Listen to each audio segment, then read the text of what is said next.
ವೀಕ್ಷಕರೇ, ನಾನು ಟಿಪ್ಪುನದ ಕೆಲವು ದಿನಗಳ ನಂತರ ಗ್ಯಾಪನ್ನು ತೆಗೆದುಕೊಂಡು ಮತ್ತೆ ನಿಮ್ಮ ಮುಂದೆ ಒಂದು ಅದ್ಭುತವಾಗಿರ್ತಕ್ಕಂಥ ಮೋಟಿವೇಶನ್ ಕಥೆಯನ್ನು ತೆಗೆದುಕೊಂಡು ಬಂದಿದ್ದೇನೆ. ಹಾಗಾದರೆ ಬನ್ನಿ ಕಥೆಯನ್ನು ನೋಡೋಣ. ಬರದು ನಿನ್ನ ಮೇಲೆ ಯಾವುದೇ ಆಪಾದನೆ, ಬರದು ನಿನ್ನ ಮೇಲೆ ಯಾವುದೇ ಆಪಾದನೆ, ಏಕೆಂದರೆ ಮಾಡಬೇಕು ನೀನು ಸಾಧನೆ, ಇಲ್ಲದೆ ಜೀವನ ಪೂರ್ತಿ ಪಡಬೇಕಾಗುವುದು ರೋದನೆ. ಒಂದು ದೊಡ್ಡ ಸಿಟಿ ಇದೆ. ಆ ಸಿಟಿನಲ್ಲಿ ಒಬ್ಳು ತಂದೆ ಮತ್ತು ಮಗಳು ಕೈ ಹಿಡಿದು ಹೋಗ್ತಾ ಇದ್ದಾರೆ. ಅದು ಎಲ್ಲಿ ಹೋಗ್ತಾ ಇದ್ದಾರೆ ಅಂದ್ರೆ ಒಂದು ದೊಡ್ಡ 5 ಸ್ಟಾರ್ ಹೋಟೆಲ್ಗೆ. ತಂದೆಯ ಮೈಯಲ್ಲಿ ಹರಿದಿರ್ತಕ್ಕಂಥ ಬಟ್ಟೆ, ಮುದ್ದಿಯಾಗಿರ್ತಕ್ಕಂಥ ಬಟ್ಟೆಯನ್ನು ತೊಟ್ಟಿದ್ದಾರೆ. ಮಗಳು ಮತ್ತು ತಂದೆ ಮನಸ್ಸಿನಲ್ಲಿ, ಕಣ್ಣಿನಲ್ಲಿ ಖುಷಿ ಎದ್ದು ಕಾಣ್ತಾ ಇದೆ. ಹಾಗಾದ್ರೆ ಎದಕ್ಕೆ ಹೋಗ್ತಾ ಇದ್ದಾರೆ? ಹೋಟೆಲ್ಗೆ ಎದಕ್ಕೆ ಹೋಗ್ತಾರೆ ರೀ? ಊಟ ಮಾಡಕ್ಕೆ ಅಂತಾನೆ. ಎಸ್, ಬಡ ಕುಟುಂಬ ಇದ್ರೂ ಕೂಡ ಆ ತಂದೆ ದಿನ ಕೂಲಿ ಮಾಡ್ತಾ ಇದ್ರು ಮಗಳಿಗೆ ಒಂದು ಮಾತನ್ನ ಕೊಟ್ಟಿದ್ರು. ಆ ಮಾತು ಏನಂದ್ರೆ, ಮಗಳೇ, ನೀನು 10th ಅಲ್ಲಿ ಟಾಪ್, ನೀನು ಸ್ಕೂಲ್ಗೆ ಫಸ್ಟ್ ಬಂದ್ರೆ ನಾನು ನಿನಗೆ ಈ ಸಿಟಿಲಿರ್ತಕ್ಕಂಥ ದೊಡ್ಡ ಹೋಟೆಲ್ನಲ್ಲಿ ನಿನಗೆ ನಾನು ಊಟ ಮಾಡಿಸ್ತೀನಿ. ಅದೇ ಮಾತಿನಂತೆ ತಂದೆ ಆ ಮಗಳಿಗೆ ದೊಡ್ಡ 5 ಸ್ಟಾರ್ ಹೋಟೆಲ್ಗೆ ಕರೆದುಕೊಂಡು ಹೋಗ್ತಾರೆ. ಹೋಗಿ ಅಲ್ಲಿ ಟೇಬಲ್ ಮೇಲೆ ಕುತ್ಕೋತಾರೆ. ವೇಟರ್ಗೆ ಕರೀತಾರೆ. ವೇಟರ್ ಅವಾಗ ಬರ್ತಾರೆ. ಸರ್, ಏನು ಬೇಕು ಸರ್ ನಿಮಗೆ? ಆಗ ತಂದೆ ಹೇಳ್ತಾರೆ, ಒಂದು ಊಟ ಕೊಡಿ ಅಂತ. ಹಾಗಾದ್ರೆ ವೇಟರ್ ಹೇಳ್ತಾರೆ, ಅಲ್ಲ ಸರ್, ನೀವು 2 ಊಟ ಬೇಡವಾ? ಇಲ್ಲ, ನಮಗೆ ಒಂದೇ ಊಟ ಕೊಡಿ. ಏಕೆಂದ್ರೆ ಆ ವೇಟರ್ಗೆ ಗೊತ್ತಾಯ್ತು ಹತ್ರ ದುಡ್ಡಿಲ್ಲ, ಅದಕ್ಕೋಸ್ಕರ ಇವರು ಒಂದೇ ಊಟ ಬೇಡ್ತಾ ಇದಾರೆ ಅಂತ. ಹಾಗಾದ್ರೆ ವೇಟರ್ ಕೇಳ್ತಾರೆ, ಇಲ್ಲ ಸರ್, ನಿಮಗೆ ಒಂದು ಊಟ ಮಾಡಿಯಲ್ಲ ನೀವು. ಅವಾಗ ವೇಟರ್ಗೆ ಒಂದು ಪ್ರಶ್ನೆ ಮೂಡುತ್ತೆ, ಏನಂತ ಗೊತ್ತಾ? ಅಲ್ಲ ಸರ್, ನೀವು ಬಡ ಕುಟುಂಬದಿಂದ ಬಂದಿರೋಂತ ಅನ್ಸುತ್ತೆ. ಅಷ್ಟು ಬಡ ಕುಟುಂಬ ಇದ್ರೂ ಕೂಡ ನೀವು ನಿಮ್ಮ ಮಗಳಿಗೆ ಊಟ ಮಾಡಿಸ್ತದ್ರೆ ಯಾಕೆ? ಆಗ ತಂದೆ ಖುಷಿಯಿಂದ ಹೇಳ್ತಾರೆ, ನಿನ್ನೆ ನನ್ನ ಮಗಳ ರಿಸಲ್ಟ್ ಬಂತು. ಅವಳು 10th ನಲ್ಲಿ ಇಡೀ ಸ್ಕೂಲಿಗೆನೆ ಫಸ್ಟ್ ಬಂದ್ಬಿಟ್ಟಿದ್ದಾಳೆ. ಅದಕ್ಕೋಸ್ಕರ ನನ್ನ ಮಗಳಿಗೆ ನಾನು ಮಾತು ಕೊಟ್ಟಿದ್ದೆ, ನೀನು ಫಸ್ಟ್ ಬಂದ್ರೆ ನಾನು ಈ ಸಿಟಿಯ ದೊಡ್ಡ ಹೋಟೆಲ್ನಲ್ಲಿ ನಿನಗೆ ಊಟ ಮಾಡಿಸ್ತೀನಿ ಅಂತ. ಆ ವೇಟರ್ಗೆ ಒಂದು ನಿಮಿಷ ಅಯ್ಯೋ ಅನಿಸುತ್ತೆ. ಹಾಗಾದ್ರೆ ಓಡ್ಕೊಂತ ಹೋಗಿ ಮಾಲೀಕ ಹತ್ರ ಹೇಳ್ತಾನೆ, ಸರ್ ಸರ್ ಸರ್ ಸರ್ ಅಲ್ಲಿ ಇಬ್ರು ತಂದೆ ಮಗಳು ಕೂತಿದ್ದಾರೆ, ಅವ್ರ ಹತ್ರ ದುಡ್ಡು ಕೂಡ ಇಲ್ಲ, ಒಂದೇ ಊಟಕ್ಕಾಗಷ್ಟು ಮಾತ್ರ ದುಡ್ಡಿದೆ, ನನ್ ಬೇಕಾದ್ರೆ ಈ ತಿಂಗಳ ಸ್ಯಾಲ್ರಿಯನ್ನ ಕಟ್ ಮಾಡ್ಕೋರಿ, 2 ಊಟ ಕೊಟ್ಬಿಡಿ ಅಂತ.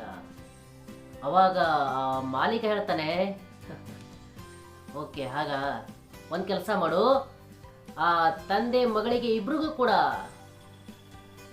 2 ಊಟವನ್ನ ಕೊಟ್ಬಿಡು, ಜೊತೆಗೆ 2 ಪಾರ್ಸಲ್ ಕೂಡ ಕೊಟ್ಬಿಡು.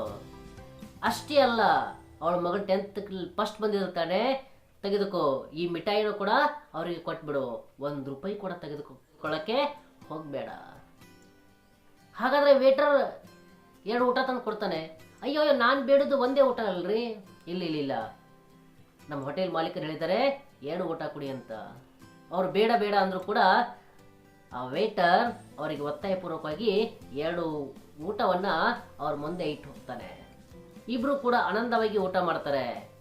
ಅವರು ಹೋಗುವಾಗ ಮತ್ತೆ 2 ಊಟ ಕೂಡ ಕಟ್ಟಿರ್ತಾರೆ ಪಾರ್ಸಲ್ ಆಗಿ. ಅಷ್ಟೇ ಅಲ್ಲ, ಅವರಿಗೆ ಸಿಹಿ ತಿನಿಸುಗಳನ್ನ ಇಟ್ಟಿರ್ತಾರೆ. ಆಗ ಮಾಲೀಕ ಬಂದು ಹೇಳ್ತಾನೆ, ನಿಮ್ಮಂತ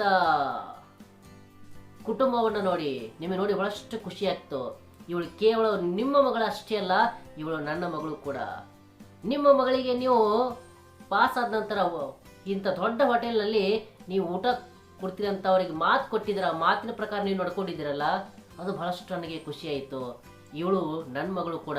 ತೆಗೆದುಕೊಳ್ಳಿ ಈ ಸ್ವೀಟನ್ನ, ನಿಮ್ಮ ಓಣಿಯಲ್ಲಿ, ನಿಮ್ಮ ಮನೆಯಲ್ಲಿ ಎಲ್ಲರಿಗೂ ಹಂಚಿ ಸಂಭ್ರಮವನ್ನ ಆಚರಣೆ ಮಾಡಿ ಅಂತಕ್ಕಂಥ ಮಾತನ್ನ ಹೇಳ್ತಾರೆ.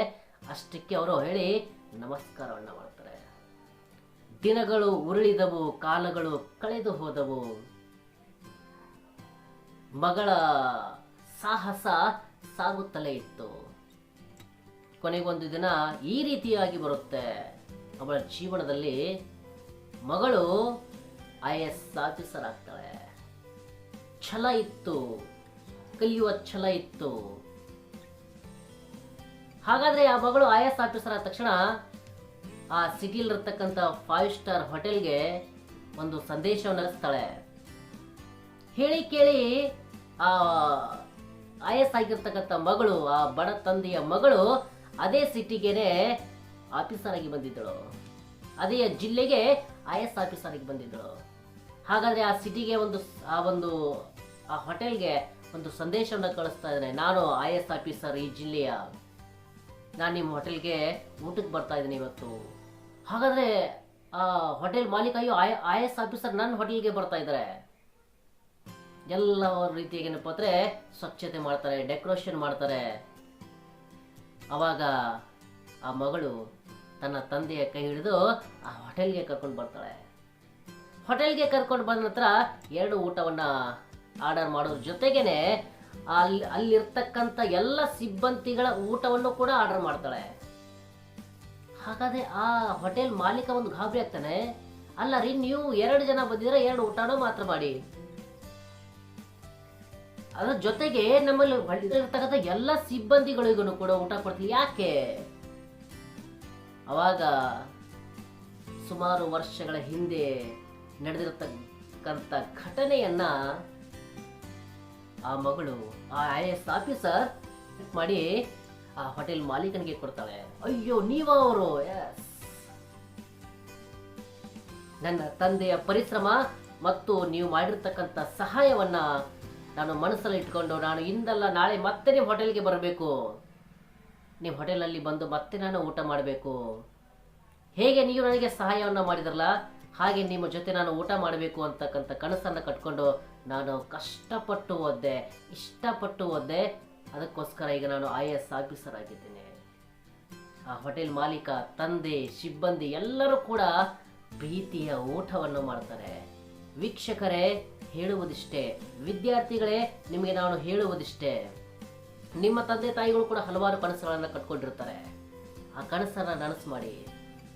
ನಿಮ್ಮ ತಂದೆಗೆ ಬಹಳಷ್ಟು ಖುಷಿ ಆಗುತ್ತೆ ನೀವು ಸ್ಕೂಲಿಗೆ ಫಸ್ಟ್ ಬಂದರೆ, ನೀವು ಡಿಸ್ಟಿಂಕ್ಷನ್ ಮಾಡಿದ್ರೆ, 10th ಇರ್ಬೋದು, PUC ಇರ್ಬೋದು, ಡಿಗ್ರಿ ಇರ್ಬೋದು, ಹಲವಾರು ತಂದೆ ತಾಯಿಗಳು ಕನಸನ್ನು ಕಂಡಿರ್ತಾರೆ.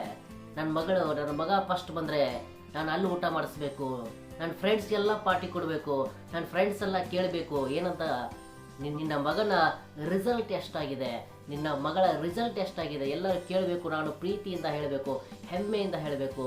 ಎಲ್ಲ ತಂದೆ ತಾಯಿಗಳಿಗೆ ಆ ಕನಸಿರುತ್ತೆ.